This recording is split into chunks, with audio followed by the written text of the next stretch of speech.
Eder. Mech.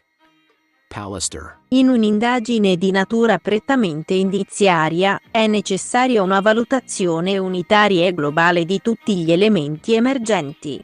Si sta dando, in questo caso, tutto in appalto alla medicina legale, dimenticando che non si può chiudere questa vicenda senza confrontarsi 1. Con la scena dove è stato ritrovato il corpo di Liliana, con quei sacchi neri, intatti e senza impronte, che nell'economia del suicidio non hanno nessuna funzione.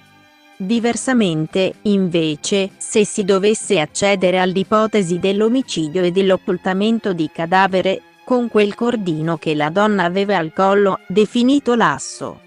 Tant'è che non ha lasciato solchi sul collo della donna, risultando avere quindi una funzione solo ornamentale, con quella posizione del corpo, definita dai medici legali simil-fettale. Simil-dormiente, posizione che mal si attaglia con una morte asfittica che prevede spasmi, movimenti violenti e involontari. Oltretutto a tossicologia negativa, la consulenza tossicologica ci dice che Liliana non avesse assunto sostanze psicotrope, droghe, calmanti, tranquillanti, psicofarmaci. 2. Con la consulenza informatica che, con forza, ci dice che Liliana e Claudio Sterpin avessero una relazione che la donna stesse cercando come divorziare dal marito, per cui, allo stato, è il marito che deve provare che il loro matrimonio fosse felice, come sostiene, perché in realtà le evidenze investigative dicono altro. 3. Con il profilo personologico e psicologico della donna, che appare in assoluto assetto ed equilibrio emotivo. Anche il suo medico di base esclude l'ipotesi del suicidio, definendola più volte una tranquillona, una morte equivoca e sospetta e impone di indagare quest'area. 4.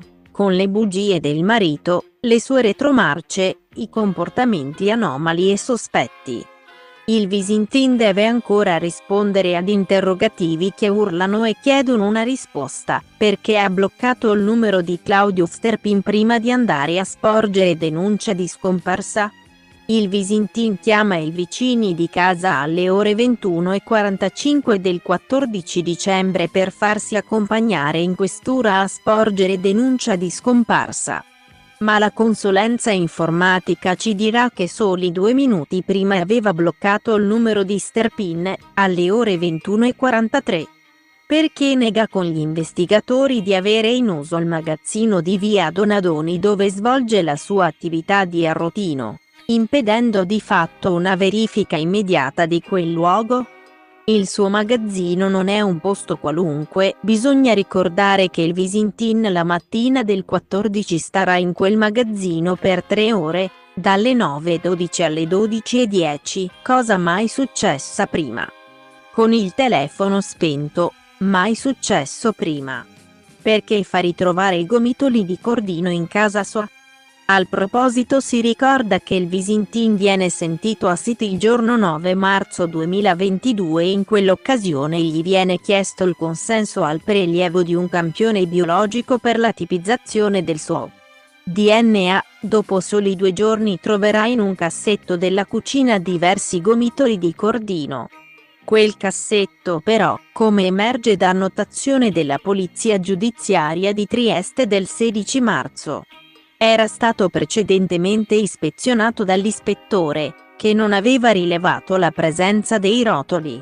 Ma non solo. La polizia aveva espressamente chiesto al Visintin se in casa o in cantina avesse rotoli di cordino e lo stesso rispondeva in maniera negativa.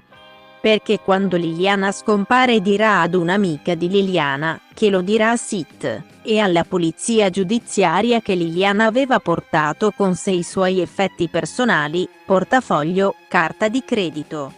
Quando poi gli stessi verranno ritrovati in casa dagli inquirenti durante il sopralluogo del 23 dicembre 2021. Perché il Visintin ha mentito sulla fede di Liliana fornendo sul suo ritrovamento molteplici versioni? Perché si è sbarazzato di effetti personali carissimi, alla moglie, macchina fotografica, bicicletta, topolini, ciao. prima ancora che la moglie fosse ritrovata cadavere? Liliana Resinovic, suo fratello Sergio, tutti i familiari e gli amici della donna chiedono ed aspettano giustizia, perché la verità sulla sua morte non è ancora stata scritta. Capisci?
Io non ho ancora una risposta di quello che può essere successo a Liliana, se qualcuno gli ha fatto del male, se lei si sia suicidata, perciò tutte le ipotesi sono ancora aperte. Io comunque non mi ritengo, come dire, non ho avuto mai una percezione che qualcuno avesse sospetto su di me.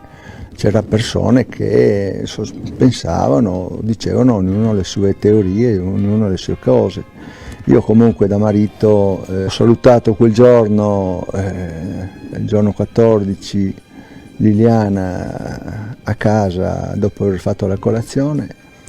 L'ho salutata, lei mi ha salutato attraverso la finestra della camera, e io ero in macchina e con la mano mi ha fatto così. E questa è l'ultima volta che ho visto Liliana. Ogni sera, ogni volta che sono lì, che spengo la luce, mi ritrovo lì solo, senza Liliana, pieno di ricordi, di cose. Ho la casa che comunque parla di lei, i suoi vestiti, le sue cose, i suoi oggetti, le sue cose preziose, i suoi ricordi, i viaggi che abbiamo fatto. Sono cose che comunque ti premono dentro, c'è questo dolore, questo pensiero tremendo. Ancora adesso non mi rendo conto che Liliana non c'è più. Nel corso dei mesi le cose sono cambiate totalmente, anche perché mi trovo con delle persone che dicono delle cose, parenti che comunque dicono altre, amici che hanno il loro dire, il loro fare. Di conseguenza io mi sono fatto tutto un altro genere di amicizie e continuo la mia vita. Continuo con la speranza appunto di avere delle risposte e decidere poi esattamente quello che voglio fare. Adesso sono lì in una fase di stand-by, diciamo, aspettando delle risposte, ecco. Io sono sempre stato abitudinario, ho i miei giorni in cui mi occupo di certe cose e di conseguenza ho i miei ritmi e due giorni alla settimana mi dedico a queste cose qua. Il resto della settimana generalmente si sistemava un po' le cose e poi ogni weekend in giro da qualche parte. Diciamo, a distanza di tempo,